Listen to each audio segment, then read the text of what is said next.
Good evening. My name is Philip Munoz. I'm an associate professor here in political science and at the law school, and I am the director of the Tocqueville Program for Inquiry on Religion and Public Life, and we're one of the sponsors of tonight's event. Thank you very much for coming. Just want to make sure, can those in the back hear me okay? Yeah. Thank you very much. And sorry, our AV, are we okay? Yep. Thank you very much. My role here is simply to welcome you and to start off with a few announcements, and then to introduce our Tocqueville fellow, Michael Bradley, who's going to be the host for the evening. For those of you who are here on campus, it's actually a busy week for the Tocqueville program. On Thursday, March 20th at 12:30, so our next event, we're having George Weigel. It's a name that's probably familiar to many of you. He's the best-selling author of Witness to Hope, the authoritative biography of John Paul II, a leading Catholic intellectual. He's going to be here on campus on Thursday, and he's giving a talk at 12:30. He'll be in the law school. The title of George's talk is Catholics in an Unfamiliar America. So that's this Thursday at 12:30. Please join us for that as well. On Friday, at the end of the week, the Tocqueville program will resume our Professors for Lunch series. Our topic this Friday is, what does it mean to be a Catholic university? I think that's an important topic around here. So join us for lunch, and we have three star faculty on a panel. Father Sean McGraw, I'm sure many of you know Father Sean, Professor Deneen, Patrick Deneen, who's here with us tonight, and then Tim O'Malley from theology. So that will be this Friday at noon in the Oak Room in South Dining Hall, and for those of you without meal cards, there's a complimentary lunch. One other announcement. At the Tocqueville program, we started a new fellowship program. It's called the Tocqueville Fellows. The Fellows, this is the first year of the Tocqueville Fellows. It's for undergraduates here at Notre Dame. Any undergraduate who's interested can apply. And our Tocqueville Fellows meet with our visiting speakers. They host their own events. The Fellows will be having breakfast with George Weigel on Thursday morning, for example. And one of our fellows, Michael Bradley, is our host for tonight's event. This event was his idea, and we at the Tocqueville program try to make these events possible. And our fellows are one of the ways our undergraduates here at Notre Dame can take leadership of the program, leadership here of the intellectual life at Notre Dame. It's been a thrill to work with Michael. He's lots of energy, as I'm sure most of you know. He's the editor-in-chief of The Rover, the independent campus newspaper. He is a senior, a philosophy and theology major, and he's the reason we're here tonight. So let me call Michael to the stage, and thank you again for coming.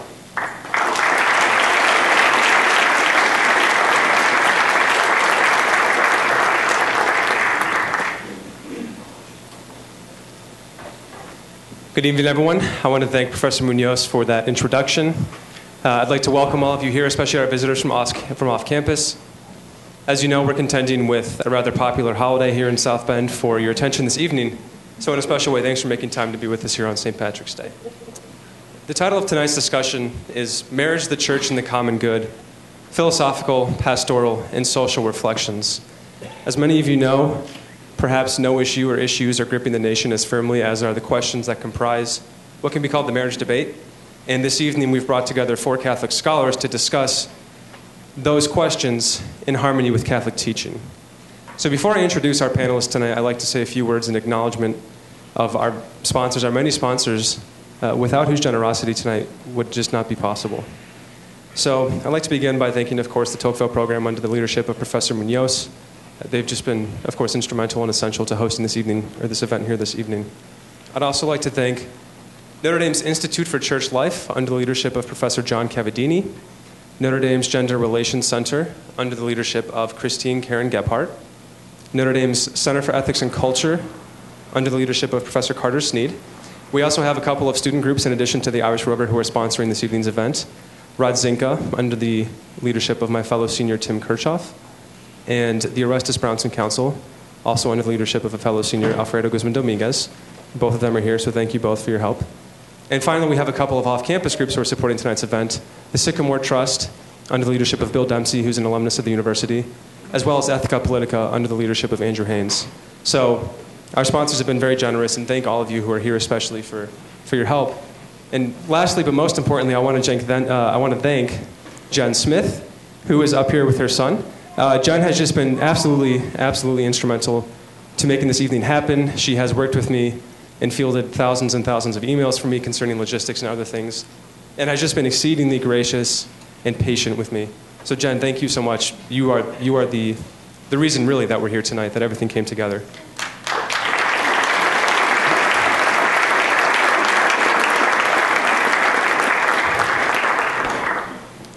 Our format this evening, each of our panelists will speak for about 15 minutes or so, and then after our panel has concluded, we'll have plenty of time for Q&A. And we'll hope to wrap up by about 8:45, by about 9 o'clock, to give you time to go out, enjoy the holiday. Responsibly. So here to my immediate right is Ron Belgau. Ron is a graduate student in philosophy at St. Louis University, where he teaches undergraduate courses in ethics and medical ethics, among other subjects. Ron has, as many of you know, written and spoken widely on marriage from a pastoral intellectual perspective, marriage and related questions. He also co-founded recently the online forum Spiritual Friendship, which is a site in which people can explore the Christian teaching on friendship as a means to helping them make sense of the Church's orthodox teachings on homosexuality. So, please welcome Ron.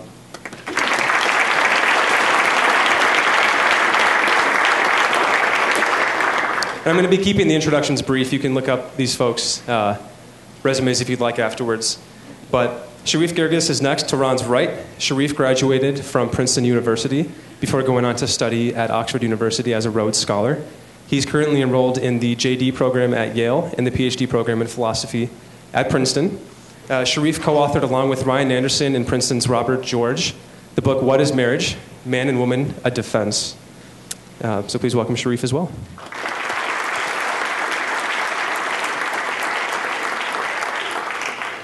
To Sharif's right is Ryan T. Anderson. Ryan is a William E. Simon Fellow in Religion in a Free Society at the Heritage Foundation in Washington, D.C. Ryan also graduated as an undergraduate from Princeton and is currently a doctoral candidate in political science here at the University of Notre Dame. He co-authored What is Marriage with Girgis and Robert P. George, and he's also the editor of Public Discourse, the Witherspoon Institute's online journal. Ryan T. Anderson.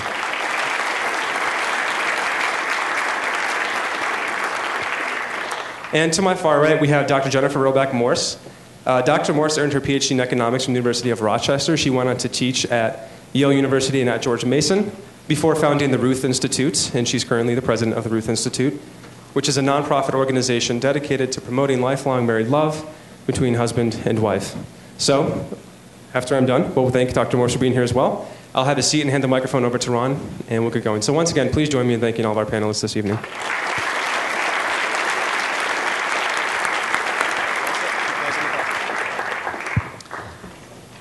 Okay, I'm just going to jump right in and address the elephant in the room. Debates over same-sex marriage are extremely polarizing. There are probably some in the room who disagree with the Church's teaching, and certainly at this university and in the broader culture, there are many who not only are unconvinced by the Church's teaching, but who think that it is actually harmful or discriminatory or destructive. And all four of tonight's panelists, myself included, support the Church's teaching. So here we find ourselves in a difficult situation. And it was an honor for me to be invited to this panel, but not an entirely simple decision to attend. As a gay Catholic who embraces and defends the Church's teaching on chastity and sexuality, I have complicated feelings about gay marriage politics. Over the last 45 years or so, most of the culture has turned away from the understanding of marriage and human sexuality enshrined in the natural law and in Catholic teaching. When no-fault divorce laws were enacted, there was no outcry of the kind that we've seen around same-sex marriage. In most parishes, if you're cohabiting with your boyfriend or girlfriend and come for marriage preparation, there will be little, if any, eyebrow raised if you come to get married. Now, I grew up in a Southern Baptist church, and on questions like contraception and divorce, that church was willing to accommodate the sexual revolution. fully embracing contraception and offering far more latitude for divorce than I think the New Testament can allow. Premarital sex was not approved, but it was handled without hellfire and with grace and pastoral concern. On the other hand, in that church, I heard sermons that if America did not reinstate the death penalty for homosexuality, God would destroy America the way that he destroyed Sodom and Gomorrah. When I was an undergrad at the University of Washington, and this was before I became Catholic, I was a member for a while of Antioch Bible Church, whose senior pastor, Ken Hutcherson, preached adamantly about homosexuality as an abomination, and in private used slurs like faggot. In later years, he became a very active advocate against same-sex marriage. He opposed anti-bullying efforts in the schools and organized the 2004 May Day for Marriage rally in Washington, D.C. So he's not a minor figure. He became an important figure in opposition to same-sex marriage. So, as a gay Christian who's seeking to obey biblical teaching about homosexuality in these churches, the Southern Baptist Church that I grew up in, or Antioch Bible Church where I went for a time in college, I was asking for bread and was given a stone. And I think this is a problem that is certainly not universal in conservative churches in the United States today, but is not so rare that we can just ignore it and pretend that it doesn't exist. I think the experience that many people will have is that homosexual sins are being graded on a very, very different curve than heterosexual sins. And in Romans 2, the Apostle Paul, addressing hypocrisy of Jewish religious leaders, says, "You who boast in the law, do you dishonor God by breaking the law? For as it is written, the name of God is blasphemed among the Gentiles because of you." Now, if I thought that the church's teaching were just based in that kind of bigotry, obviously I would not be here today. I would not be sharing the table with people who I've, in many cases, known for a long time and who I believe are sincere advocates of a consistent sexual ethic. But I think it's important to recognize that some of those who are maybe here worried about what they're going to hear, or people in the campus community here or outside the university who raise protests about the church's teaching, in some cases there's legitimacy to questions, and we need to be willing to listen to that and address it. So, obviously, I didn't accept the view that just because I ran into some people who treated the church's teaching very hypocritically, that the teaching itself was illegitimate. And for the last several years, I've been writing about, trying to talk about how can we offer a positive pastoral example to men and women who are gay and lesbian, or who have same-sex attractions but wouldn't be comfortable embracing that label. How can we talk about ways for them to respond to God's calling and use their gifts in the church in a positive way without being, as I say, graded on a different curve? In the last couple of years, that has focused around a blog called Spiritual Friendship, easy enough to find, spiritualfriendship.org, where about a dozen different writers, some academics across philosophy, theology, psychology, some just with more, like there's Eve Tushnet, who's kind of public intellectual, have just basically explored a lot of different ways, particularly focusing on friendship, but how can we make sense of the church's teaching as something that can be offered as a positive vocation to people rather than just as no, don't have gay sex, or rather than just a negative political message on same-sex marriage. So with that, the topic that I want to talk about a little bit more is how do we try to understand more deeply the church's teaching on chastity. And obviously, if you look at the culture, we tend to have a debate that is very shallow, that there's a lot of slogans yelled back and forth, but a real challenge on getting deeper engagement. And P.S., the problem is not only with people like the pastors that I spoke of earlier. This just angry lashing out occurs on both sides. Almost 20 years ago, when I was an undergraduate at the University of Washington, I was browsing in Magus Books, a used bookstore near campus that absorbed far too much of my income at the time. And I picked up a copy of Glenn Tinder's Political Thinking, The Perennial Questions.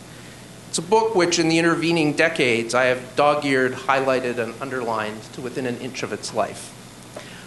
In Chapter 1, Tinder stresses the difficulty of serious political thinking and observes that contemporary American culture is less well-disposed to serious political thinking than many others. One reason for this, he thinks, is our propensity to action. He says, Americans have always had this propensity, which our environment necessitated and rewarded. Today, this traditional American inclination has been reinforced by the multitude and gravity of the problems confronting us, problems such as urban disintegration and persisting racial injustice, or we could say, marriage. Politically conscious Americans are intensely preoccupied with all the things that demand doing and are confident of our power to do these things successfully. This dynamic spirit is in many ways advantageous. Despondency is avoided and great tasks are often accomplished. But it makes people impatient with reflection and disinclined to entertain questions that do not have immediate practical urgency. They seek plans of action. And I think if we look at the debate today and look at just how much clash there is, it's obvious that somehow we need to move towards asking deeper questions. We need to find ways to deepen the conversation. Now, I bought Tinder's book almost 20 years ago, but I'm still thinking about the questions it raises. Now, to think politically about the perennial questions, almost by definition, is a lifelong project. And it's one that has continued to bear fruit in deeper understanding as long as I've continued to engage in it. Now, it is, in that respect, rather like a marriage.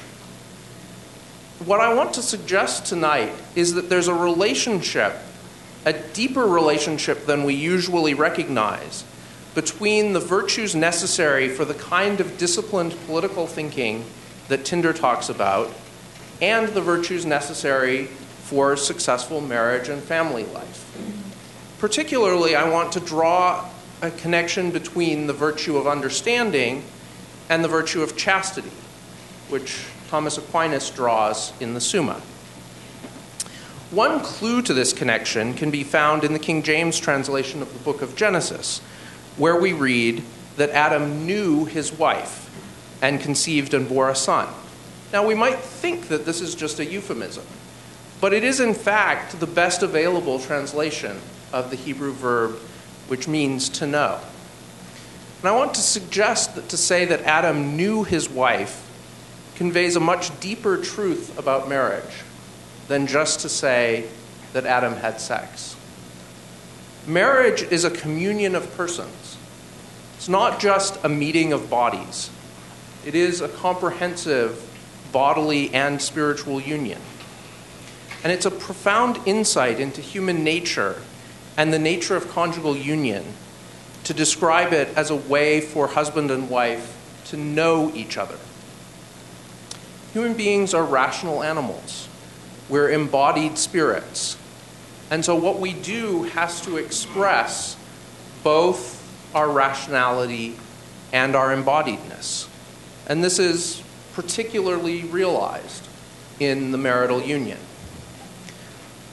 Another thing to say, virtue involves ordering our passions according to right reason.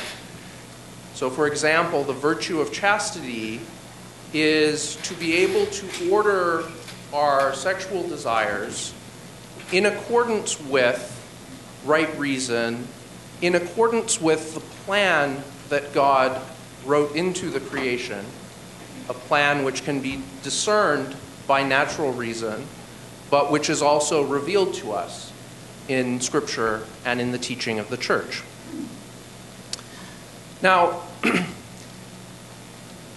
the natural law invites us to reflect deeply on human nature and the purpose for which we are created the way we are created. But lust invites us to take a very shallow view of others. Instead of the patient probing the depths of reality that's required in understanding and probing the depths of another person that is involved in chastity and marriage, lust tempts us to see others at a very surface level. And it therefore draws us away from that kind of understanding, that willingness to dig deeply and to allow the world to reveal itself to us. So, as we look around at American culture, we see a culture that is unable to engage in this kind of deep political thinking. And I think that inability is in part rooted in the way that we have become, as a culture, so enslaved to lust. Now, today is the first Monday of Lent. And I think it would be appropriate in this context to think briefly about the readings from Mass today. The first reading from the book of Daniel, the people confess that they have sinned, that they have done evil, that they have ignored God's mercy. It is a reading of a culture that has turned away from God and has not only turned away from God's commands, but even turned away, to some extent, from God's mercy. However, the gospel is a proclamation of mercy and an instruction to approach others with that mercy. Be merciful, just as your Father is merciful. Stop judging, and you will not be judged. Stop condemning, and you will not be condemned. Forgive, and you will be forgiven. I think the problem that I addressed at the beginning of the way that some who have compromised on some aspects of the sexual revolution but condemn others are a real counter-witness to the gospel. But if we respond to this call to bear witness in a way that recognizes our own sin, recognizes our struggles, then I think we have a very different witness to give to the culture. I'll just close with the gospel for next Sunday is the woman at the well. You probably know the story. This woman has had 5 husbands, and the man that she's with now is not her husband. And Christ confronts her with that, but then she goes back to the town and tells them, "Come and see this man who told me everything that I ever did." And the people of the town come and are converted. And I think if we look at ourselves, we look at our culture, we see few of us are in a position to cast the first stone. But go out into our culture and say, "Come and see the man who told us everything that we ever did wrong." And invite them to him and see how even that very imperfect witness can bear fruit in the conversion of a culture that was previously alien to the gospel. Thank you.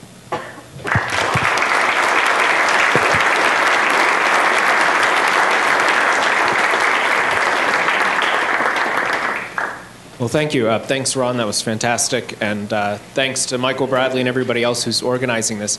It's an honor to be here. We're here to talk about the church's theology of marriage, but the first thing to note about that theology is that it is not just a theology. By the church's own lights, it's an ethic. It's something about the human good and not just about a sacrament. And beyond an ethic, it's also a kind of political philosophy. It's a vision for the human good, but also for the common good. And by the church's own lights, both of those aspects of marriage, what it is, the norms that it gives rise to that Ron so eloquently spoke about in their integrity, and what it implies for society, are things that you can know by reason and not just by revelation. And so that's an important part of understanding the role of the church's witness on these issues. And so that's what I and Ryan in particular are going to address, and then Dr. Morse is going to address as well. So I'm going to talk a little bit about the ethic of marriage that's behind the church's teaching, the vision of the human good, what we can know about it from reason. Ryan and Dr. Morse in different ways will talk about the social dimension. The first thing to note about the church's ethic of marriage is that it's not just based on tradition. Most people in the political debate will just say, well, marriage is a man and a woman because that's how it's always been. On the church's view, it's a matter of reason as well. But it's not simply a matter of arguing from equality. On the church's view, and I think in fact, you can't get any conclusion about what marriage really is or what vision of marriage to enshrine in the law just from the principle of equality. And the reason is that the contemporary debate about same-sex relationships, just like I think the debate about no-fault divorce and other kind of policy issues in the past, is really a debate between two visions of what marriage is, two visions of the ethic of marriage. On the main contender in favor of recognizing same-sex relationships as marriages, what vision of marriage is that embodying? In our book, we call it the revisionist view of marriage because it's proposing to revise the current understanding. But you can think about what it sees as distinctive of marriage as a human good by thinking about the kinds of relationships it would count in or out. So if you have two men who are living together, sharing all the burdens and benefits of common life, maybe even they're raising a child from one of them if one of them is a widower, if what brought them together was the child and they happen to be brothers, so they're not in a sexual relationship, the relationship isn't recognized as a marriage on this new view. If what brought them together is a romantic relationship, then it is. So the thing that's distinguishing marriage on this new or revisionist view is a certain kind of emotional union or intensity or regard. It's not the only thing in marriage, but it's what makes it different. It's what sets it apart. And the first thing I want to suggest is that that vision of marriage gets marriage wrong, not just by the church's lights, not just according to Genesis, but by reason. That there are common convictions on both sides of the debate, understandings about what makes marriage different, that this view of marriage can't account for. The first thing, just to take an example, think of the norm of permanence. Most people on both sides of the debate think that, at least to get off the ground at all, for a relationship to be a marriage, it has to be pledged to permanence. But if the revisionist view of marriage is right, if what makes marriage different is a certain kind of emotional union or intensity or regard, then that view doesn't make sense. There's no more reason of principle to pledge permanence than to pledge to be together for as long as love lasts, where love is a certain kind of emotional regard. After all, that's what makes it a marriage, and if that's gone, it reverts to a friendship. The norm of exclusivity, the idea that, again, to get a marriage off the ground, you have to pledge exclusivity, doesn't make sense on this new view of marriage. Because if what really makes the marriage is a certain kind of emotional union for emotional and personal fulfillment, then it's true that exclusivity, for some people by temperament or taste or practice, is going to foster emotional union. But if in a particular case it doesn't, if the couple themselves feel that having a sexually open relationship would better foster emotional regard, then there's no reason of principle to say they have to pledge exclusivity. And in fact, it becomes just as arbitrary and kind of external an imposition as the norm of sexual complementarity. The idea that marriage is inherently a relationship of two people, same thing goes. It's true that two men, as well as a man and a woman, can have a certain kind of deep emotional regard, romantic commitment. But the same is true of three men, for example. So the idea that marriage is inherently a relationship of two people starts to look arbitrary as well. And even the idea, probably the most common idea on both sides of the debate, that marriage is an inherently sexual relationship, starts to look arbitrary on this view.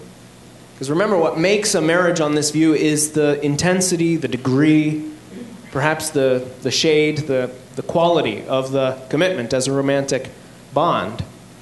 But there's no reason of principle that deep emotional union should be sexual.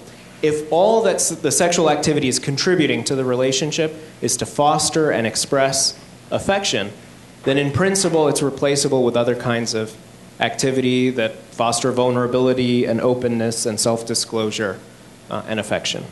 So even the idea that marriage is inherently sexual starts to look arbitrary. In other words, on this new vision of marriage, it's not just a question of whether you expand or restrict the pool of eligibility. It's the question of whether you replace the current principle of marriage with a different principle that can't make sense of permanence or exclusivity or monogamy or even the idea of a sexual union at all. It can't make sense of any of the other features that set marriage apart. So even before you get to morality, in the sense of sort of moral prohibitions of this or that kind of conduct, before you get to theology, before you get to Genesis, you can see by common lights on both sides of the debate, by reason, that this view of marriage is off. The natural next question is, well, what is the alternative? What's the other view of marriage without appealing to these sources in Revelation that can explain all the features that the revisionist view cannot?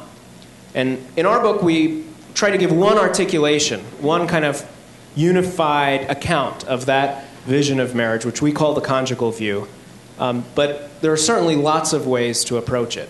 Because the truth about this view is that it's not just originating in Genesis. As Professor Finnis has written in many scholarly publications, there's something remarkably similar to this vision of marriage and sex and sexuality in the work of Plato and Socrates, well, the words of Socrates and Aristotle and Xenophanes and Musonius Rufus and Plutarch. Folks who never touched a Baltimore Catechism, who had no connection to Judaism or Christianity, and who had remarkably convergent views. Enough that there's an ancient philosophy scholar at Princeton who said to his chagrin that Plato and Paul VI pretty much agreed about sex and marriage. So, it's remarkable convergence. And what accounts for it, right? What's the human good that all of these traditions are converging on? Well, the way we summarize it is by the idea of comprehensive union. What does that mean? Well, in all the dimensions that make a communion of persons at all, in Ron's term, in all of those dimensions, the communion of marriage is comprehensive. Well, what are those dimensions? Any form of community, we think, is created by common action. It's activity towards common ends in the context of a commitment. And in those three ways, unifying activity, unifying ends, and unifying commitment, what makes marriage different is its comprehensiveness. So take the first, unifying activity. Most people, again, on both sides agree that whatever marriage is, it's a union in some sense at all levels of the person. It's a union not just of heart and mind, but of heart, mind, and body. And again, most think that sexual activity has something to do with the bodily dimension of that union. Well, how is that? So we suggest you think about the union of parts within a person. What makes my heart and my lungs and the other parts of me one flesh is that they're all actively coordinated together towards a single end of the whole that they make up, which is my biological life.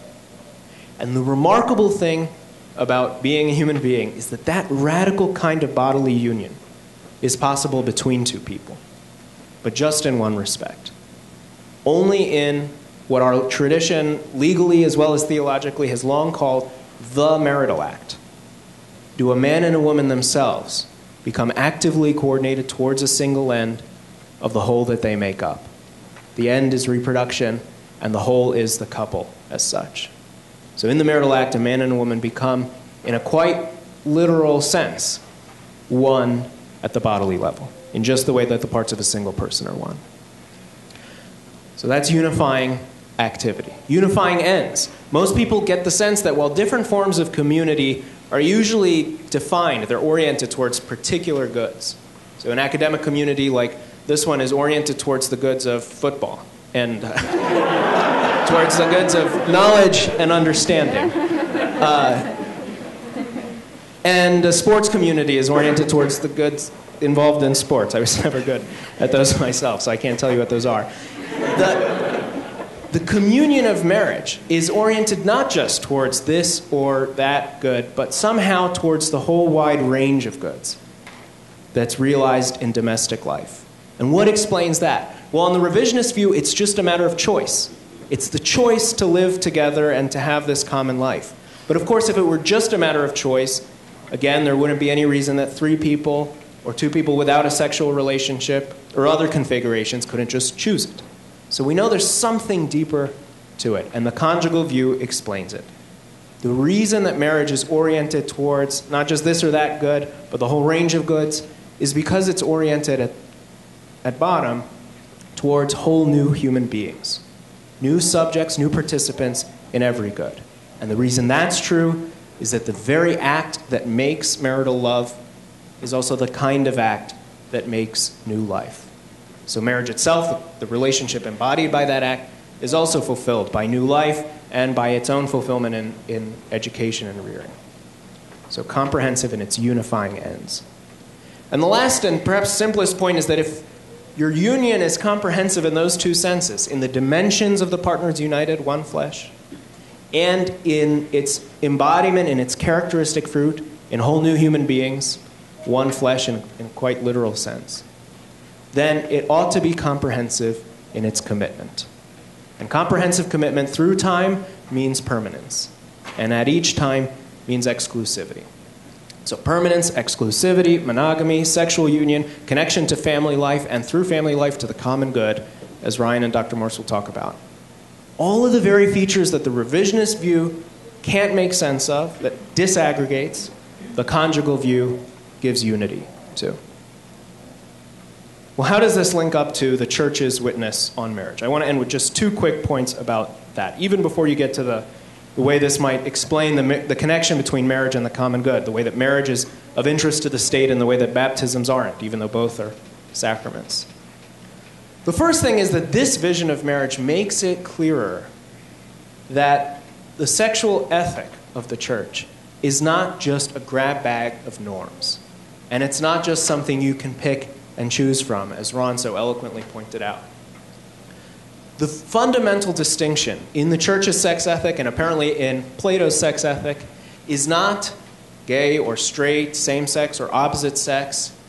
The fundamental distinction is marital or not. You can summarize the whole range of norms by saying you should not seek the experience of comprehensive union without the reality of comprehensive union.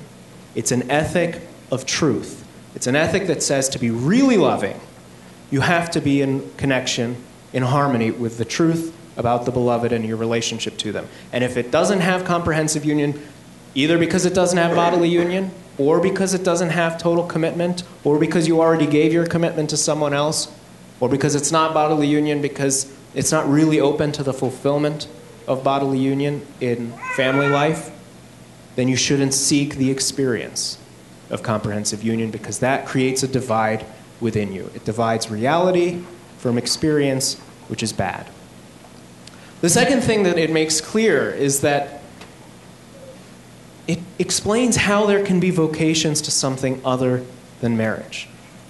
How is that? Well, if you really have the revisionist view, you think marriage is just defined by its degree. It's the maximum of what makes any kind of relationship or form of community valuable. There's shared emotions and experience, and if you've got that to the max, you've got marriage, which implies that if you don't have marriage, you just settle for less. That's one of the reasons that the church's view feels so offensive and so harmful to so many people, because they're already assuming their own revisionist understanding of marriage as the max. On this view, it's not the max. It's one form, one basic type of communion, of love with its own particular norms and shape and distinctive forms of unity.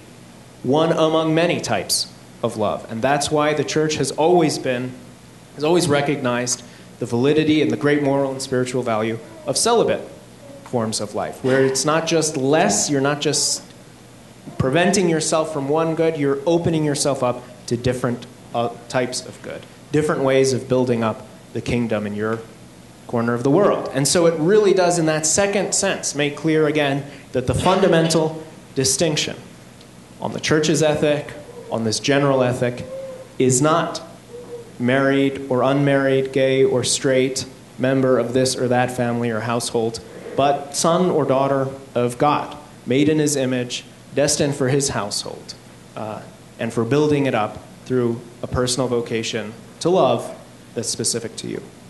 Thanks.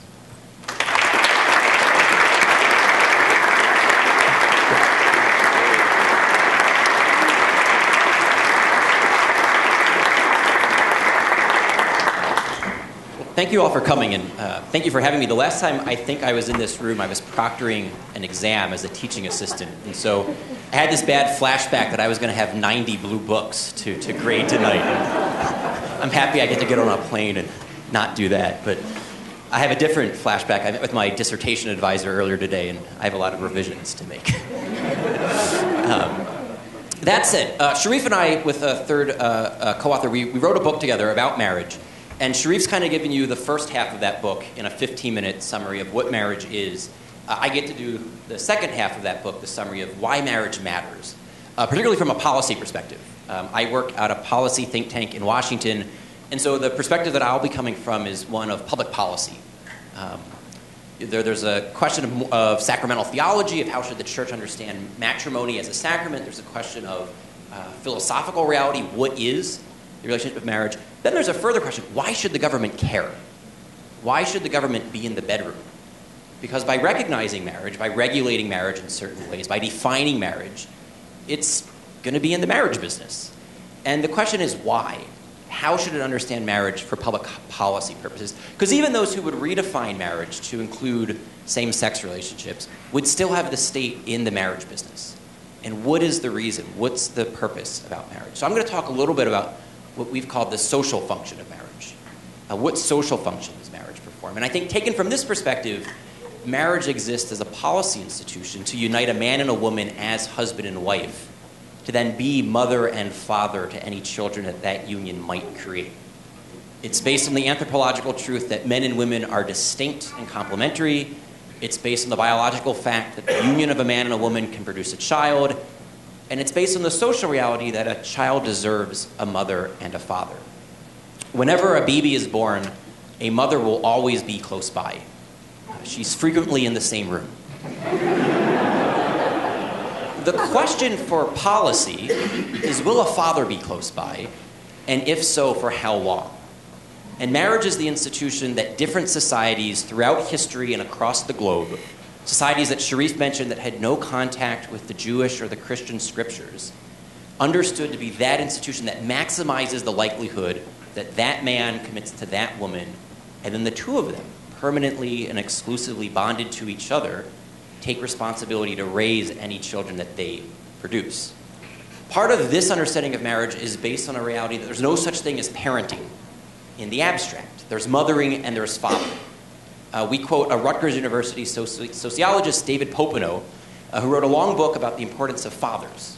This was when the biggest social crisis in America vis-a-vis the marriage debate was the absentee father crisis. I still think this is the biggest crisis in the marriage debate, but that's no longer how it's framed. And he wrote a book looking at the social science and what we know about parenting. And this was one of his facts, one of his discoveries. Quote, The burden of social science evidence support the idea that gender differentiating parenting is important for human development and that the contribution of fathers to child rearing is unique and irreplaceable. He then concluded, quote, "We should disavow the notion that mommies can make good daddies, just as we should disavow the popular notion that daddies can make good mommies. The two sexes are different to the core, and each is necessary culturally and biologically for the optimal development of a human being," end quote. And one way to think about this is to do a thought experiment. If I told you it's Saturday morning and that a 5-year-old boy is in the living room wrestling with one of his parents, and the parent is teaching the 5-year-old how to be masculine without being violent, that it's okay to put people in headlocks, but not to bite or pull hair or to gouge out eyes. Which parent is most likely in the living room? It's the father. And this isn't because we've somehow socially conditioned gender norms and stereotypes so that only fathers can wrestle on living room floors. This is just typically what comes natural to dads. They're the ones that are most likely, on average and for the most part, to be throwing a newborn baby up in the air while the mother says, "Honey, don't throw him so high." Not because we've somehow conditioned women to engage in a gender stereotypical behavior of, caring and comforting. That's what comes naturally to them. And so then it's not surprising when you look at the social science about boys who grow up without their fathers in their lives, they're more likely to commit crime and to spend time in jail. Because that wrestling on Saturday morning actually matters. That Saturday morning wrestling is one of the ways in which a father helps his son develop into a mature adult male who can check his aggression, who knows how to channel his aggression in a constructive rather than a destructive way. It's not to say that mothers can't do this, it's to say that fathers, on average, are better equipped and more inclined to do this, and that the social science then shows that there are, at the aggregate, differences. Fathers do something different but complementary for their daughters. It's typically the father that scares away the bad boyfriend. The reason why is that the father tends to be a little bit larger than the mother, the father's voice tends to be a bit deeper than the mother's, but also the father was once a teenage boy himself, and he knows what the wrong sort of teenage boy is looking for in his daughter. A father who's married to his daughter's mother also models what a good marital relationship looks like, and models for his daughter what she might look for in a marriageable man. Then when we look at the social science, when they aggregate this, we see that girls who grow up without a father in their lives are more likely to experience an out-of-wedlock childbirth, or at least an out-of-wedlock pregnancy. Whether or not the birth happens is a second question. Again, this isn't to say that anyone who is raised in a single-parent home is somehow destined for failure or doom. That's not what we're suggesting. It is to say that marriage makes a difference, and that being raised by a mother and a father makes a difference. And that's what hooks the state in the marriage business. The state's not in the marriage business because it cares about my love life or your love life. If marriage was just about a romantic union, in the way that Sharif describes the revisionist account of marriage, we wouldn't need government in the marriage business. We could take the government out of the bedroom. The reason the government's in the marriage business is that that sexual union of a man and a woman can create a child, and that man and that woman need to commit to each other and raise that child, or else someone else will, frequently at great social cost. These facts about marriage and fathers are so accepted, they've made it into the mainstream. So in the book, we cite President Obama. The president said, just before he evolved on the marriage issue, quote, "We know the statistics that children who grow up without a father are 5 times more likely to live in poverty and commit crime, 9 times more likely to drop out of schools, and 20 times more likely to end up in prison. They are more likely to have behavioral problems or run away from home or become teenage parents themselves. And the foundations of our community are weaker because of it." Now, President Obama there was not condemning or in any way denigrating single mothers. He was raised by a heroic single mother, and he speaks movingly about that and about his grandparents. And he describes how growing up without a father has actually inspired him to be a better father to the 2 daughters that he's raising. That's what the marriage institution, understood as a public policy institution, is about. At one point in American life, virtually every child was born and raised by their married mother and father. And in the past 40 to 50 years, through results like Ron mentioned of no-fault divorce and the rise in divorce rates, through the results of premarital and extramarital sex, through the results of cohabitation and the hookup culture, we've now seen that 40% of all Americans, 50% of Hispanics, and 70% of African Americans are born outside of marriage. And these children are disadvantaged through no fault of their own. Children outside of marriage are more likely to experience poverty, less likely to experience social mobility, more likely to end up in jail, and the welfare state is more likely to continue to grow exponentially. So everything that you could care about, if you care about social justice and you care about limited government, if you care about freedom and you care about the poor, is better served by a healthy marriage culture than by broken marriages where the state then tries to pick up the pieces.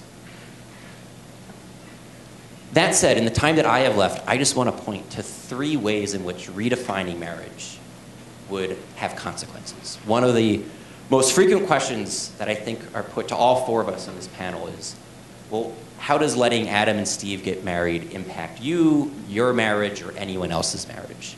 What would be the consequence of redefining marriage to include same-sex relationships? And I'll group all 3 of these consequences under the umbrella category of ideas have consequences, and bad ideas have bad consequences. The first consequence is, if you redefined marriage, there would be no institution left in public life that upheld, even as an ideal, that every child deserves a mother and a father. To say that every child deserves a mother and a father would be marginalized and labeled as hate speech. Increasingly, it already is being marginalized and labeled as hate speech. There would be no institution that exists to suggest that a man and a woman should commit to each other permanently and exclusively rather than for as long as the love lasts, so that their children have both a mother and a father. And the law teaches, and in teaching the law shapes culture, culture then shapes beliefs, and beliefs shape action.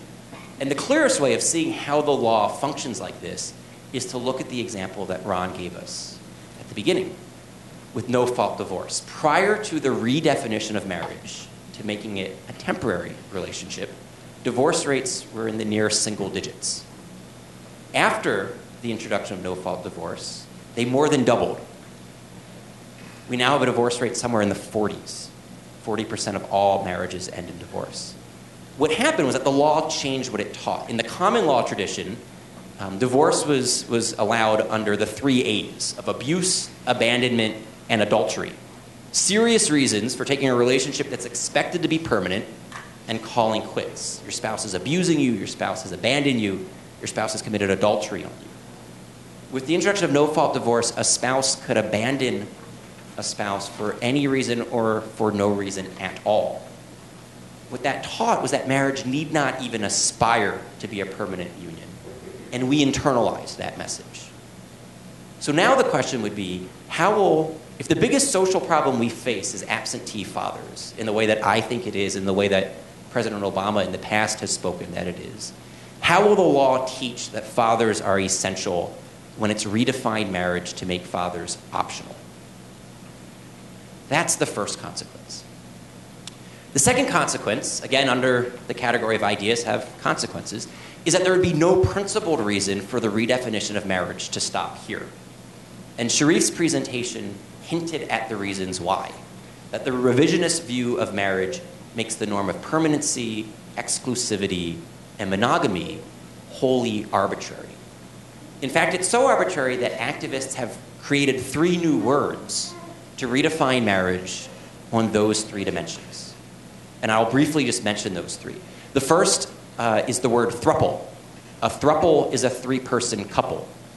We came across this term in New York Magazine. And the argument here is that you can have an intense emotional union with more than 2 people. This has been something that occurs in human history. It's taking place right now in Brooklyn.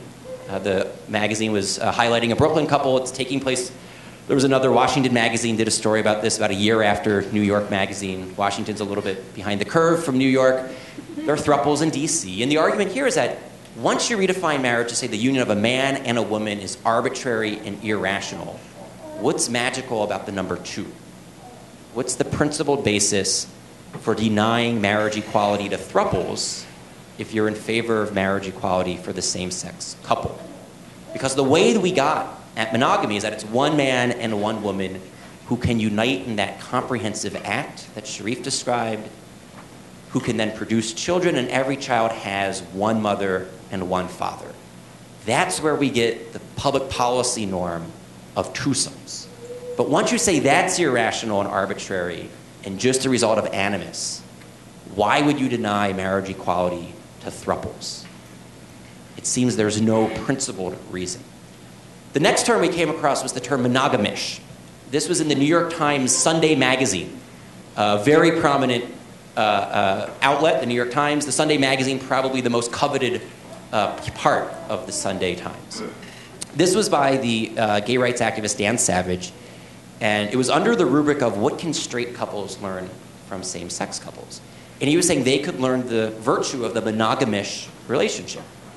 He wanted to keep the number 2, so he's not necessarily in favor of thruples, but he wanted to do away with sexual exclusivity, what we think of as the virtue of fidelity. He wanted to describe a new virtue, the virtue of monogamish relationships. And he was saying that provided there's no coercion and no deceit, there's no reason in principle why marital unions couldn't be sexually open. He thought that it was somewhat unrealistic to think that you could have all of your sexual needs met by one person for the rest of your life. And that part of the problem of marriage was that heterosexuals had these outdated, uptight norms about sexuality, and that things would go better, their emotional union would be enhanced if they were able to find sexual outlets outside of marriage. So that was doing away with the norm of exclusivity by redefining infidelity as the virtue of monogamish. The last term was the term wed lease, and this we came across in the Washington Post the month after the Supreme Court struck down the Defense of Marriage Act. This was written by a lawyer in the Washington Post, and he was saying just like you can lease a car or lease a house, you should be able to lease your spouse.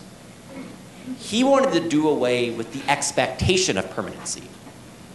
His argument was we should have 5 or 10-year marriage licenses, which can then be renewed on good behavior.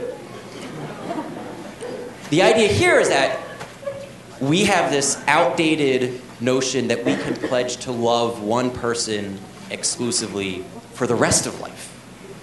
And because we have this unrealistic expectation, when marriages fall apart, when we can't live up to that expectation, that's what causes the heartache of divorce. If we were only expecting a 5 or a 10-year wed lease rather than wedlock, that was his cute play on words, then our hearts wouldn't be broken and divorce wouldn't be a bad proceeding. Now, whatever you think about the theology or the morality of thruples, monogamish relationships, and wed leases, think about the public policy consequences of multi-partner sexual unions, sexually open unions, and temporary sexual unions.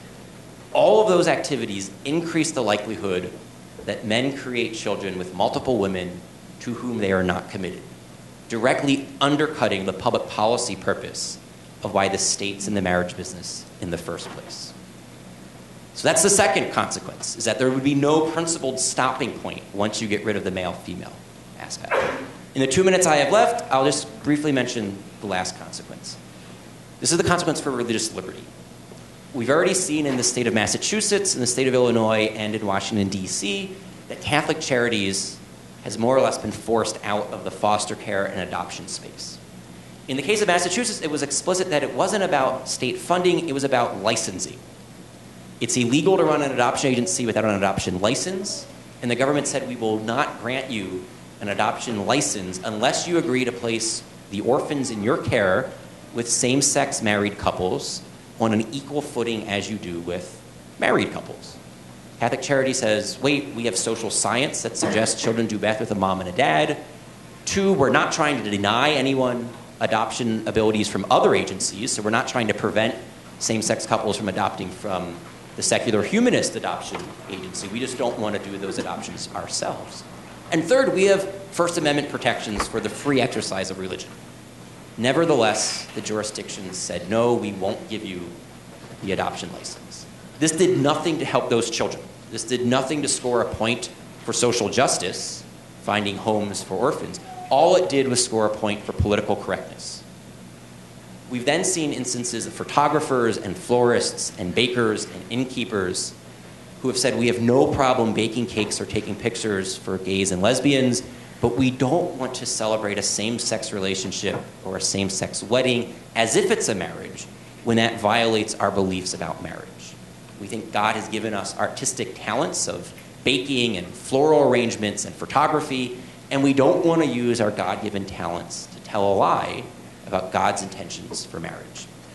In none of these jurisdictions do evangelicals have a monopoly on photography or cake baking, so there were more than enough other vendors who were happy to take the couple's money and make a profit by baking a cake or taking pictures, and yet in each of these jurisdictions, the couple filed a complaint against the evangelical or the Catholic photographer, baker, and florist. The case that has progressed the furthest is the case of Elaine Photography out of New Mexico. This was back in 2006 that the couple filed the initial complaint. She went before the New Mexico Commission on Human Rights and was ordered to pay a fine of almost $7,000 because she denied the human rights of the couple that was seeking for her to take their same-sex wedding photos. She then appealed this to the New Mexico Supreme Court, which this past summer ruled against her. And in a concurring opinion, the judge wrote that the price of citizenship was that Elaine had to take these pictures. When I got to that passage in the opinion, I thought it was going to say that the price of citizenship is that the couple should just go to a different photographer. That would be the live and let live philosophy of America's free market. But no, it was that the price of citizenship was that every photographer has to take the same-sex wedding photos. So the coercion here works in the exact opposite way of which it's normally discussed. Everyone is free to live and to love how they want to. Two people of the same sex can live together, love each other. They can go to a liberal church and have a wedding ceremony. They can work for a progressive business and receive benefits, marriage benefits, if the church wants to and if the business wants to. What's at stake with redefining marriage is whether or not the government will coerce all citizens, all religious communities except for the four walls of a church on Sunday morning, and all businesses into treating the same-sex couple as if it's a marriage, even when it violates those citizens, those religious communities, and those businesses' beliefs about marriage. And so that's the third consequence of redefining marriage, the religious liberty consequence.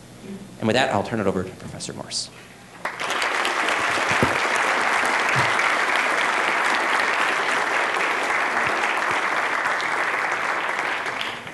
Well, it's a pleasure to be at Notre Dame on St. Patrick's Day. I've heard about the Fighting Irish, and I wondered if there were any praying Irish. So I went to the Basilica for Mass at 11:30 and saw quite a few praying Irish. So it's a great pleasure and gift to be here on this occasion. As Michael mentioned, I am the founder and president of the Ruth Institute, and we're a pro-marriage outfit that struggles to present lifelong married love as an appealing option for people and to see the benefits of it. And so if you would like to be involved with us and like to get information about us, I have cards here where you can sign up, and I have a whole variety of materials that you can look at later. If anybody would like that, you can come talk to me. And I also have fully footnoted copies of my speech in case there's any press here who's interested in what I have to say. So my theme for this evening is how the debate over removing the gender requirement from marriage fits into the wider picture of the sexual revolution. I'm going to say a few words about how we got to this point and a few words about how I think we're going to end up if we continue down this path. But first of all, I'd like to offer two apologies. I was brought up in the 1950s. You all have no doubt been told that this was a dark time, filled with women in abusive, loveless marriages and men in dreary conformist jobs. Now, I don't know what it was like to be an adult back then, but I do know that it was actually a pretty good time to be a child.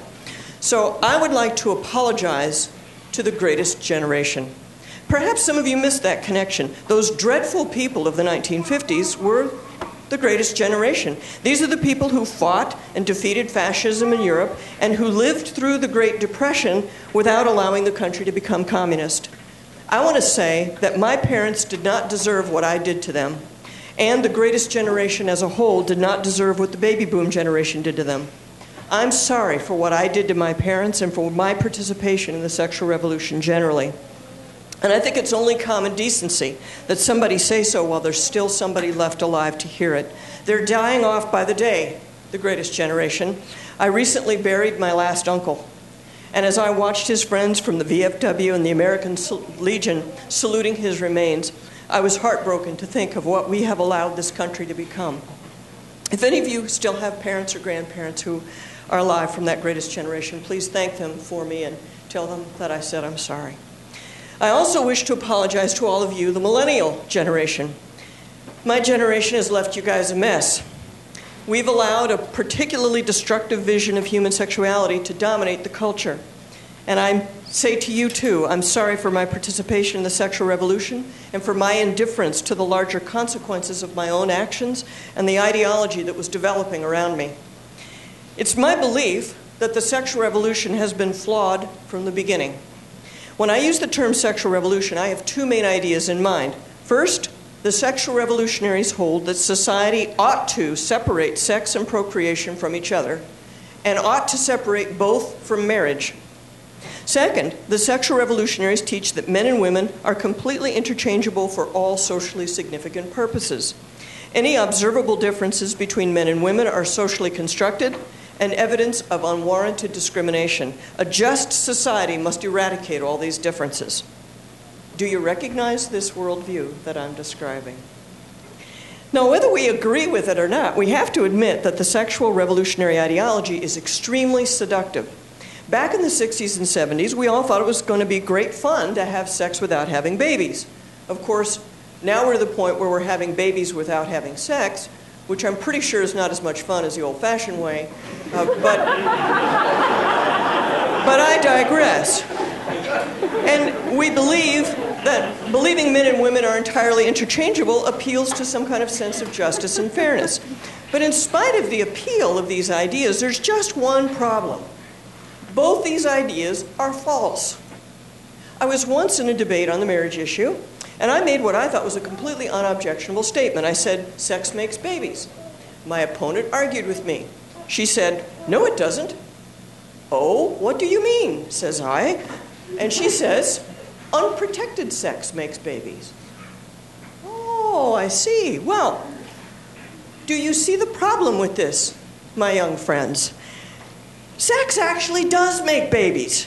And these little contraceptive failures keep popping up over and over. Right around half of the women presenting themselves for abortion claim to have been using contraception during the month that they got pregnant. And only about 55% of the most highly educated women in America will say that they're using contraception every single time. Among those with a high school education or less, only about 19% use contraception every single time. It is completely irrational to believe that you can build a society around the premise that sex does not make babies. This is not possible. Now, besides, sex has other consequences that cannot be entirely contracepted away. For example, sex builds bonds between the people engaging in it. That is why the hookup culture can be so disappointing, especially for women. We have sex with guys who would be a disaster to be in a long-term relationship with. Yet our bodies try to bond even with the creep. And that, well, I'm sorry, I'm telling it like it is. You want my honest opinion? That's good. It's the only kind I have. Okay. This is why marriage is the proper context for both sexual activity and child rearing. Marriage, which is lifelong sexual exclusivity and the whole sharing of life, creates a social expectation and a support structure to unify people for the lifetime. Marriage allows a safe place for their bond to develop and deepen. Marriage prepares the couple for parenthood, should any children arrive. Marriage protects the parents' common interest in their children. And most importantly, this expectation and structure defending the permanence of the marital bond protects the legitimate interests that children have in the stability of their parents' union. The claim that men and women are completely interchangeable is also false.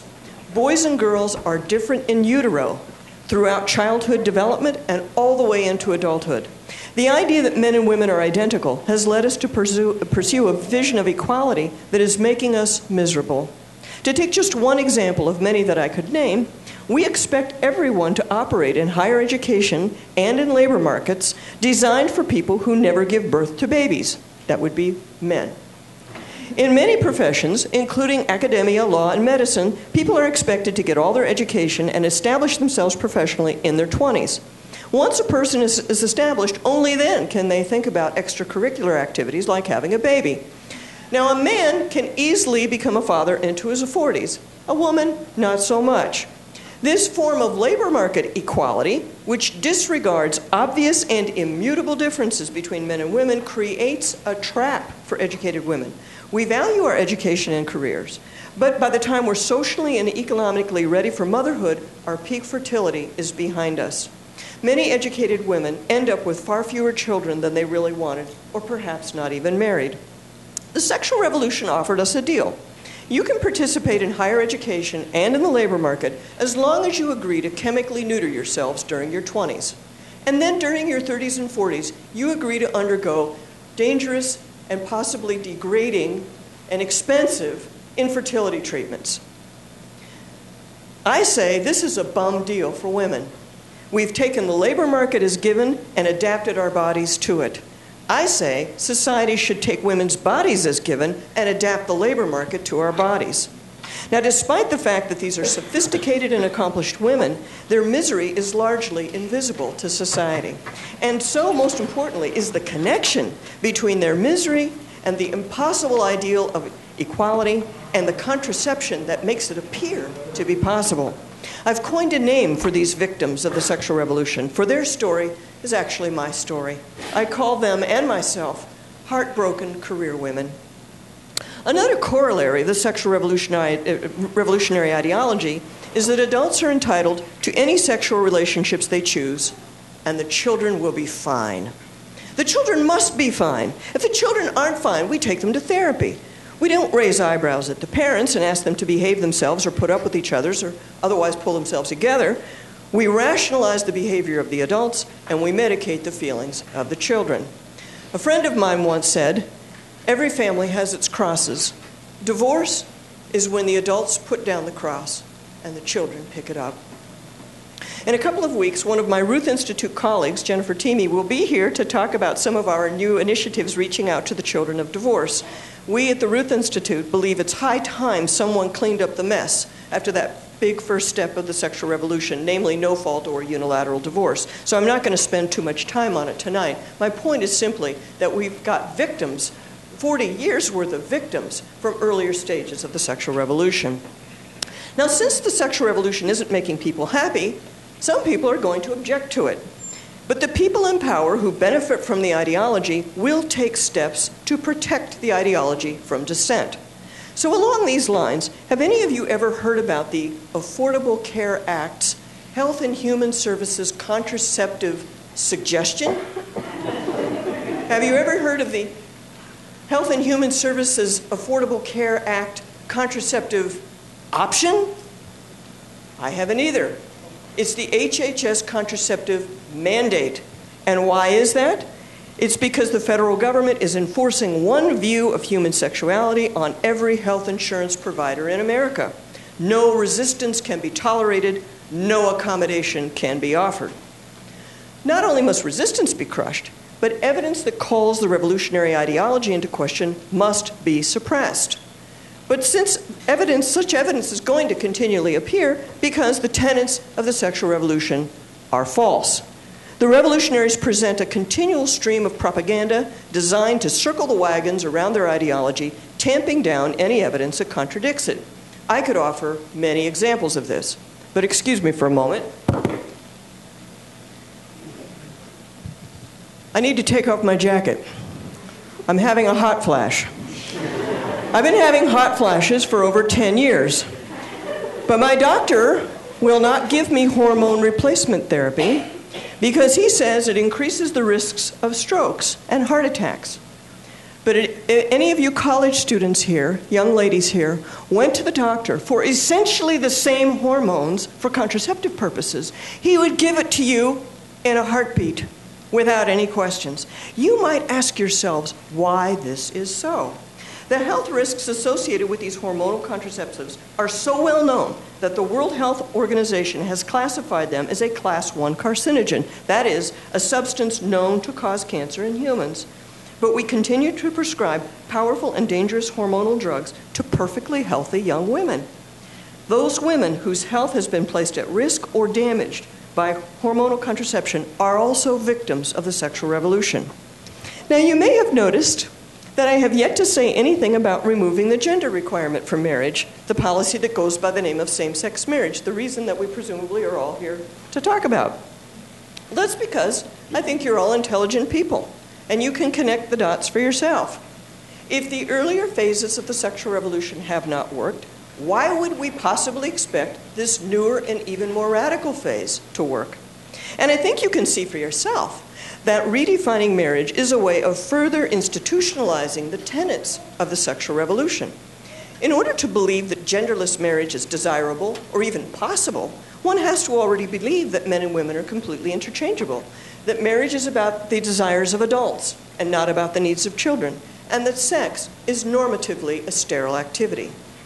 Most importantly, one has to believe that it is the business of the government to accommodate adults in having the sexual experiences that they want, that it is not the business of the government to provide generational justice to children so that they can know and be known by both of their parents. One has to believe above all that kids will be fine with any configuration or reconfiguration of living arrangements that the adults decide they want. So let me say for the record, I do not accept it as normal that a child should be deprived of a relationship with a parent without a good reason. This is a structural injustice to the child. I do not accept it as normal that a child should move every other week, a fate that few adults would willingly endure. No matter how often this occurs, I do not accept it. Removing the gender requirement for marriage will not be the last step of the sexual revolution. The next steps will include children having three legal parents, and increasingly there's talk about technology that will allow DNA from three biological parents as well. We'll have the breakdown of the presumption that legal parenthood tracks biological parenthood. We'll have the introduction of contract parenting so that intended parents of any number and gender will be given legal parenting rights. And finally, we will have the commercialization of parenthood itself with surrogacy and the sales of eggs and sperm becoming normalized, routine, and even celebrated.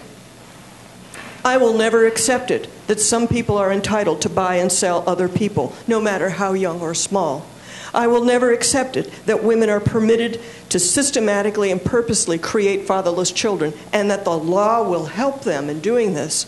I will never accept that rich old men should be permitted to exploit young women for their eggs and poor women for their wombs. I don't care what the law says or how many people do it. And for the record, let me emphasize, I don't care whether rich old men are straight or gay. Third-party reproduction should be shut down, not regulated, but shut down completely. It is a violation of the dignity and rights of the child. It is no business of the government to give legal sanction to these kinds of arrangements. In his dissent in the Windsor case, Justice Samuel Alito observed that the court is being asked to choose between two competing views of marriage. And I agree with Justice Alito. And I would add that behind the two views of marriage, there are also two views about sexuality, the human person, and even our place in the cosmos. One view of marriage and human sexuality will drive out the other. They cannot coexist. The Catholic view is the major competitor to the reigning ideology of the sexual revolution. The revolutionaries have known this from the beginning. That is why John D. Rockefeller devoted so much effort and attention to bringing his population council and their ideas about contraception and population control to this very university in the 1960s. He knew he had to do something to neutralize Catholic opposition to his plans. Now, I realize that not everybody here is Catholic. Even at Notre Dame, there are probably some of you who don't believe in God. Perhaps no one has proved the existence of God to your satisfaction, and of course no one can prove the existence of God, perhaps, or the non-existence of God. Just because you've never seen God doesn't mean he doesn't exist. So one way or the other, we have to make up our minds based on incomplete evidence. The Catholic view says that every child is a gift from God. The revolutionary view says every child is a choice, a problem to dispose of if you don't want one, and a commodity to obtain if you do want one. The modern world is living out the revolutionary view of sexuality and of the cosmos. We act as if we believe that we are alone in a meaningless and indifferent universe, as if we ourselves have no intrinsic value, that our sexual acts have no meaning aside from the meaning we assign to them, that our sexual acts are simply the actions of mindless particles bumping into each other from no particular cause at all and with no particular purpose in mind. In other words, the hookup culture is a metaphor for our beliefs about the cosmos. And the rich and powerful people of our country are enforcing this view of the cosmos and of sexuality upon us all, whether we like it or not. The Catholic view of all these matters is quite different. We believe that God loved the universe into existence and that God wishes for us to participate in this love. We believe that the marriage between one man and one woman is a symbol of God's faithful covenant with his people. We believe that every sexual act is deeply meaningful, whether we recognize that meaning or not. And we believe that the human body is a temple of the Holy Spirit, not a toy, not a shell, not an empty vessel. My young friends, whether you believe in all that the Catholic Church teaches or not, you have a choice about how to behave. The Catholic Church presents a real alternative to the empty, pointless cosmos. At the center of the universe is a deep, abiding love. We are called to be part of it. We Catholics are not ashamed to believe this, and we invite everyone to accept the challenge to live as if we were all loved into existence. Thank you very much.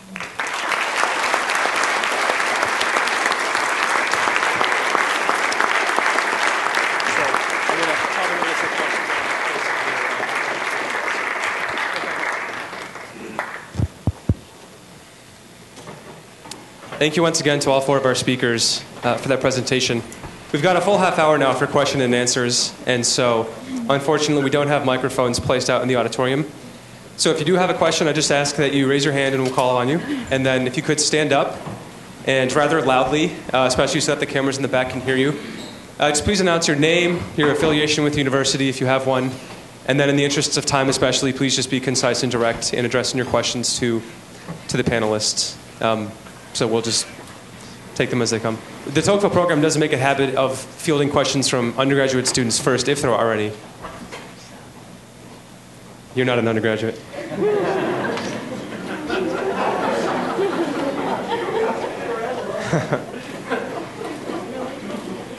Yes.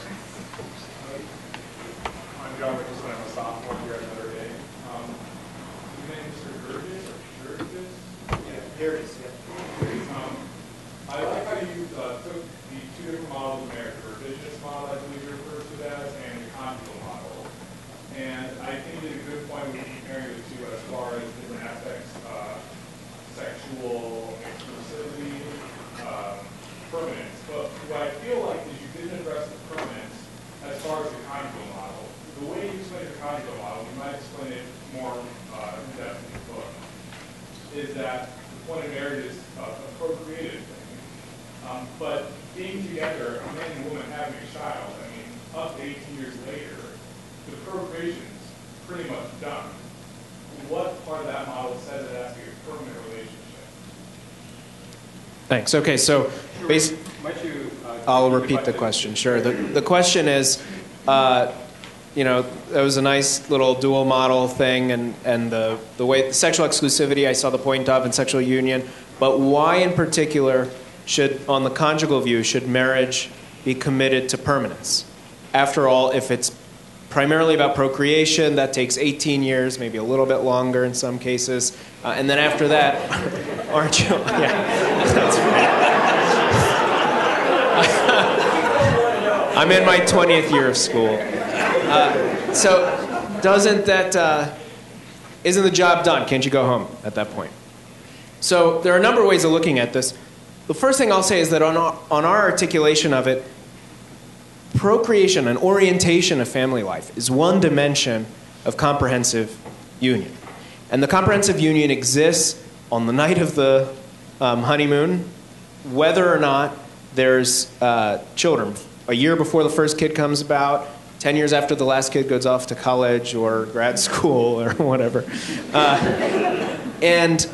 And the key thing is that comprehensive union, so understood, is valuable in itself. There is something worth fostering and expressing and being faithful to. There's a good that makes demands on you before the kids come around, whether or not they come around in fact, and even after they leave if they do come. If marriage were just a means to kids, if it were only as valuable as the marginal increase in SAT scores that it produced if the couple stayed together, then your question would have more bite to it, I think, on the conjugal view. But if marriage has value in itself, if it has this structure that explains its value, even before the kids come about, even though an orientation of family life is one bit of that structure, then permanence, as a general rule, can make sense as an outflow of comprehensive union, of what it makes sense to pledge for that kind of relationship. One other thing that I would say there is that in cultures that value extended family more, which is basically every culture but contemporary America, grandparents play a particularly important role in raising children. In fact, there are some models that suggest that a really important aspect of the emergence of human culture, as opposed to just the very simplistic social models that you see in animals, is the fact that human beings live long enough for there to be grandparents who pass on the knowledge to have more than just one generation involved in raising the family. And I would also just note that divorce, even children who are adults, the divorce of their parents is still has very serious emotional effects, and it also has very serious effects on the way that the parents are then able to participate in the life of their grandchildren. Yes, I just wanted to add that at the Ruth Institute, we recently put on a program for adults that was called Healing the Family, and there were a lot of adult children of divorce. And one guy stood up and said basically what Ron just said, which was that his parents got divorced when he was a grown man and had children of his own, and as soon as the father left and went off and married another woman, he lost interest in his own grandchildren and became more interested in her and her family. And it was extremely hurtful to that whole side of the family. So I completely endorse what Ron said.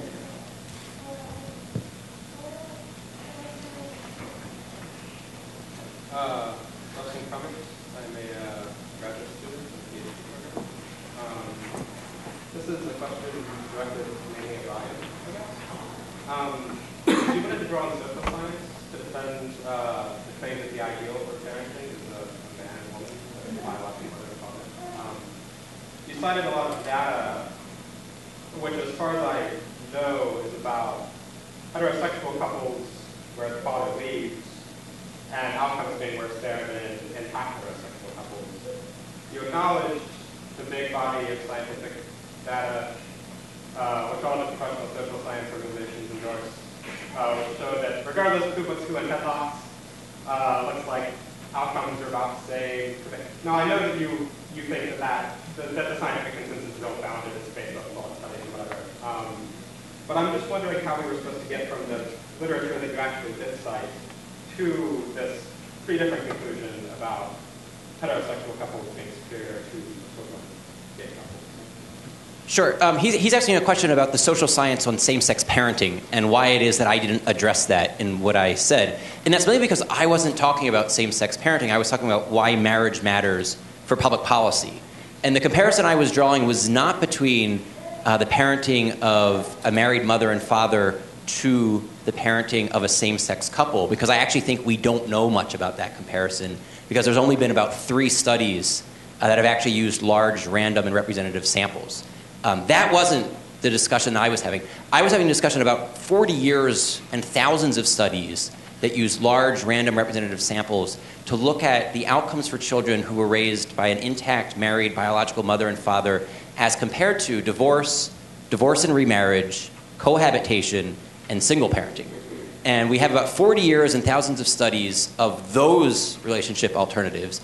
all of which come out suggesting that the child raised by a married biological mother and father does better on more or less every measurable outcome as compared to the single parent, the divorce and remarriage, the cohabitating, and just the divorce relationship. So then that raises the question, well, what about the same-sex parenting? And I didn't address that in what I said today because actually I don't think that's the main vehicle for why the state's in the marriage business. The state's in the marriage business to try to get as many men and women to commit to each other permanently and exclusively as possible so that as many children as possible are raised by their married mother and father. And that's why we have marriage as the public policy institution that we do, and that's why redefining marriage would undercut from that public policy purpose. It would undercut it in the three ways that I suggested, that it would send the signal that men and women are interchangeable, and that you don't have an institution that teaches that fathers are essential. It'll undercut it by further and future redefinitions of marriage, and it'll undercut it by directly challenging the religious liberty of organizations like adoption agencies that try to find homes for orphans with married moms and dads. But then there's the next question. What do we know about the social science for same-sex parenting? And here I'll just say there have been lots of studies that have been conducted, frequently using small, what's known as convenience samples, in which the sample is somewhat biased because it's not large, random, or representative. You can draw exactly no conclusion about a population as a whole from a sample that's not representative of that population as a whole, which is why you need large, representative, random sampling. Many of the studies that we have, the most average respondent that's being sampled is a double income, educated, upper middle class lesbian couple living in Manhattan or San Francisco. And so from that sample, it's very hard to conclude something about the population as a whole, because that sample isn't particularly representative. We've had 3 studies now, to my knowledge, that have used large random representative studies, 1 in Canada and then 2 in the United States. 2 of those studies have come back more or less consistent with the prior studies. One of those studies has been contested. It came out saying there was no differences, and then some scholars looked back at that and said, actually, you're controlling for the variable in which the difference is occurring. So for my general take is that the verdict is still out on this, but we have good reason to think that the verdict will come back in keeping with the current rigorous social science, because the social science suggests there's 3 pathways in which marriage matters: biology, gender, and stability. So the social science that we have, 40 years of large random representative samples, show that a biological connection between the parent and the child matters. And one way in which we know this is that even infants who are adopted at birth tend to have greater challenges than infants who are raised by their biological mother and father, even when they then control in various ways for who the birth mother and the birth father were. Something about human nature is that having a biological connection between the mother and the child, between the father and the child, matters. Mothers hear their own infants cry better than they do other infants. Having a biological father actually delays the onset of puberty in girls by about a year. They don't know all the causal pathways of how this happens, but they know that biology matters. They then know that gender matters, that mothers and fathers interact with their kids in different ways. And then we know that stability matters. Being in a stable relationship matters. Each time a child goes through a transition, that's one entry point for poorer outcomes. So then what do we know about the same-sex relationship? There won't be a biological relationship between both parents and the child. There won't be gender complementary parenting by definition of a two-father or two-mother household in the child. And thus far, it looks like it won't be a particularly stable environment. Not because of homosexuality, but because of the gender pairings. What we know is that women tend to initiate most of the divorce proceedings. About 2/3 of divorces are filed by women, largely because women have a much higher expectation for emotional satisfaction than men. And so on a college campus, you could ask yourself this question: how often do you hear from your male friends, "Oh, I broke up with her, my emotional needs weren't being met"? That's not a typical male reason for getting out of the relationship. So it's counterintuitive because women tend to be more relational than men, but lesbians have the shortest lived relationship of all 3 types: same-sex male, same-sex female, and opposite-sex relationships. Not because of anything to do with homosexuality. It just has to do with the gender pairings of the relationship. Same-sex marriage relationships tend to be more open. That's where you get the monogamish phenomenon that the New York Times discussed. So that's why when I think the social science comes back, when we've had a couple of decades of rigorous social science, I think it will be in keeping with the existing social science, that married biological mother and father will perform best for children because of the biology, because of the gender, and because of the stability. Yeah, I'd like to say something as a birth mother, an adoptive mother, and a former foster mother, which is that kids want their parents. You know, and no matter what the parents have done, kids want their parents. It's just quite an amazing reality. And I think, regardless of the social science issue, whatever the social science says or doesn't say, I think we're asking the wrong question in a certain way. You know, this is kind of a technocratic way of answering a question, which is, in a sense, deeply a moral question. And the moral question is, what is owed to the child? What is owed to the child? And I think what is owed to the child is for him to know his origins and to be raised and cared for by both of the people who brought him into being. And if that can't happen for some unavoidable reason, then you have a backup plan, adoption, foster care. Those are backup plans. But just because a person desperately wants a child, whether it's, you know, I went through 4 years of infertility. I desperately wanted a child. But that doesn't confer upon me a right to have a child. Right, and so I think the issue that the parenting studies are looking at, yeah, see, that baby agrees with me. That's good. I hear from the peanut gallery over there. The parenting studies, and I think people are reading something into that isn't quite there. The issue isn't, do you have good parenting skills? You know, do you as a mother, do you as a father, do you as a lesbian, do you as a gay man, do you have good parenting skills? Some of the studies are conducted in that way. In other words, they'll look at parenting behaviors and count them up, you know, and see how many people, how often do they provide comfort, and how often do they, you know, how do they talk to the child, and so on and so forth. There's parenting behaviors, but that isn't the whole story, right? It's not a matter of a person's parenting skills. You may be a very good parent. You may be a very loving person. There may be absolutely nothing wrong with you as a, you know, as a divorced and remarried person, for example, okay? But there is a structural injustice to the child built into the situation that can be very difficult to overcome, as many step families know. You know, I mean, I know a lot of step families make it work, but the ones that make it work are aware of how much work it is to make it work. You know, there are a lot of places where it can go wrong because you've got a structural issue that you have to deal with. And so I don't disagree with what Ryan's talking about here, but I think there's another issue that needs to go on the table, which is that the social science studies are only getting at a part of the thing that I think really matters. And they're just, I use the term structural injustice to distinguish it from the idea that the parents may be good parents, there may be nothing wrong with them, but the child is in a situation which has a problem built into it from the beginning, and the best parenting in the world may not be enough to overcome it. And we already know that. That's, I think, what the social science data is kind of telling us, you know. We'll open up the floor at this point to questions. Randy Blum, class of 75. In this soundbite culture of ours, how can we get to a deeper conversation which is so sorely needed in this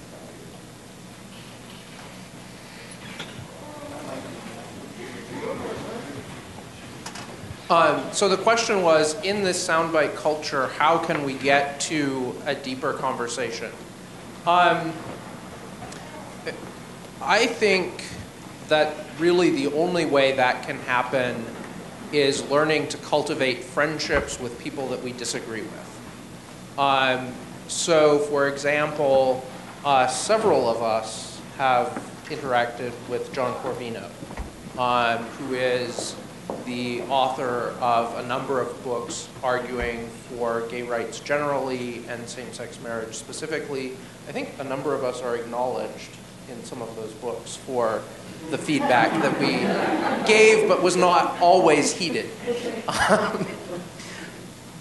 But, you know, I've had a lot of conversations with John, and away from the public eye and the sort of immediacy of the fight, you can start to get a little bit deeper, and you can start to understand where the other person is coming from, what are the things that are important to them. And I don't want to pretend that you can solve those problems and come to consensus, but you can at least get a much deeper conversation. I've also, Justin Lee is the founder of an organization called the Gay Christian Network, which is a predominantly evangelical organization, and most of the members of it affirm same-sex marriage. He and I have gone out on a number of occasions to universities to talk about how do we try to address these questions. We'll actually be at Pepperdine next weekend doing this. And there, one of the things that I think has been very helpful about conversations with Justin has been just learning to find common language, that we figure out ways that words are being used differently, and then begin to try to explain how those words are being used differently. It's not an easy task, and especially on this issue, the connotations that words will have to different audiences. For example, when I used the word gay earlier in my talk, it probably bothered some people in the room. And I chose that because at that point I was primarily concerned with speaking to those who disagree with the church's teaching. And I was trying to use language that would connect with them as directly as possible,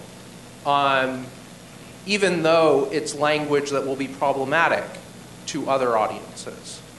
So this, I think the two things that I would emphasize are the importance of developing friendships that are deep enough that you can actually get into issues of disagreement with people who disagree with you.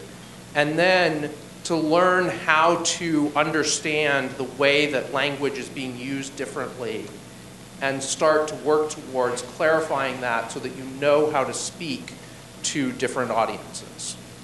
Does anyone else want to?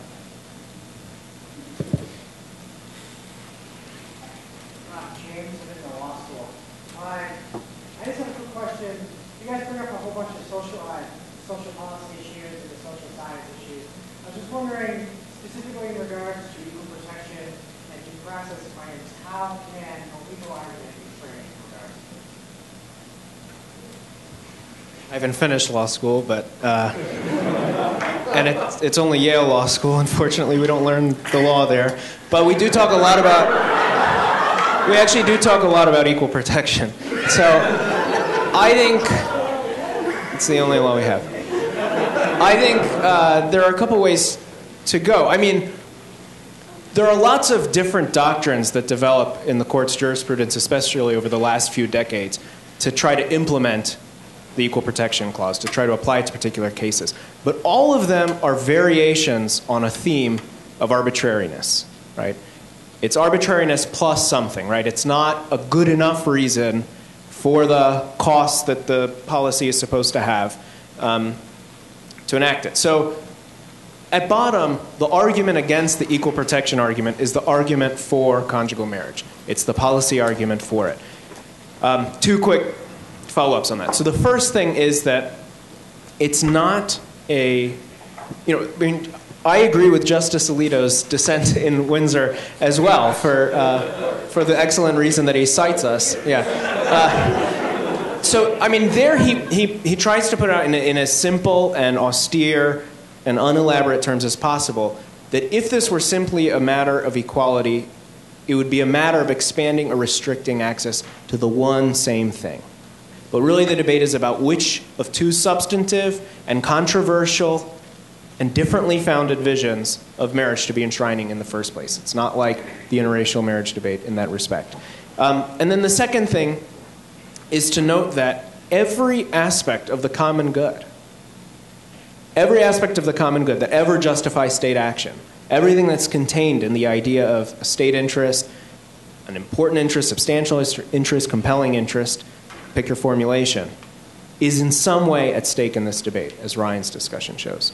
The last thing is that almost every case that strikes down DOMA, that struck down DOMA before Windsor, all the federal cases, or that purport to strike down, to find a constitutional problem with a state marriage law, go through a key step.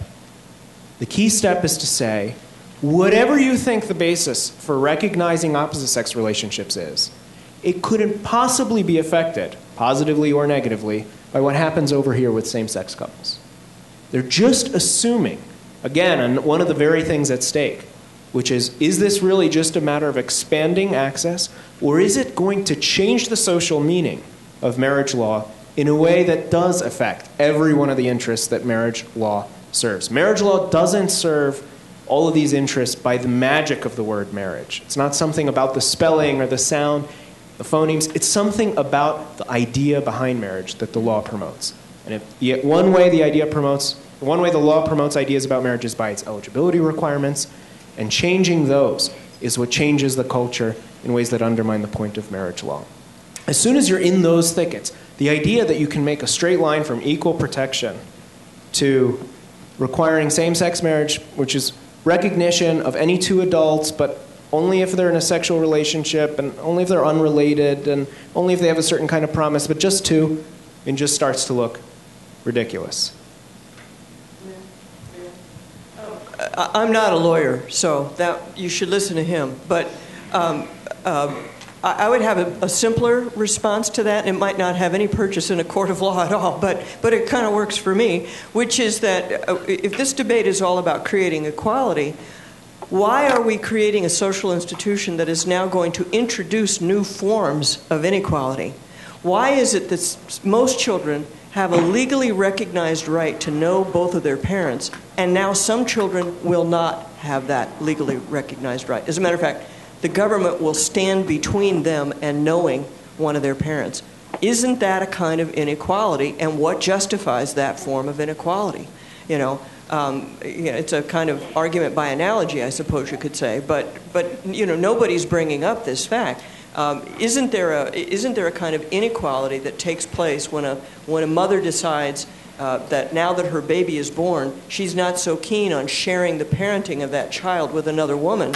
She thought she was going to be okay with it, but when the baby's born, it doesn't feel the way she thought it was going to feel. We allow, if a woman wants to put a baby up for adoption, we let her change her mind. We give her, 2 weeks or something, depending on the jurisdiction. We let people change their minds after the baby's born to say, I want the baby, But a woman who's in a same-sex relationship is committing when she says I do to the other woman, she is committing in advance to share the parenting of any children that she has with that other woman in advance of the baby ever being born. And so and I think anyone who's a mother, fellas, I don't know if you'll get this, but anybody who's been a mother, even if you really like the other woman, she's your sister or your mom or whatever, it just doesn't feel the same. Having your child call somebody else mom, you're not ready for how that's going to feel, right? And I've read a lot of lesbian custody cases. That's why I kind of, have tuned into this. That they break up at some point, usually within, a lot of times like right around the time the kid's 2 years old, they're breaking up. And I'm guessing, I don't know for sure, but I'm guessing that there is an aspect of that experience that you can't fully predict. And we recognize that. The law recognizes that with adoptive moms. Why doesn't it recognize it with moms in this kind of situation? So it's like we've assumed from the beginning that those cases will never come up, and if they do come up, we're going to just, they don't count. Somehow they don't count. And I don't think that's right. We've got time for one more question. Hi, my name is Chris Harrington. I'm an OA alumnus. Ryan, this one's for you. You talked a little bit about the state interest of marriage. I was curious how you would reply to the objection that the state has a significant interest financially in terms of divorce law and parenting. Sure. Well, actually, say more. In what sense do you mean that?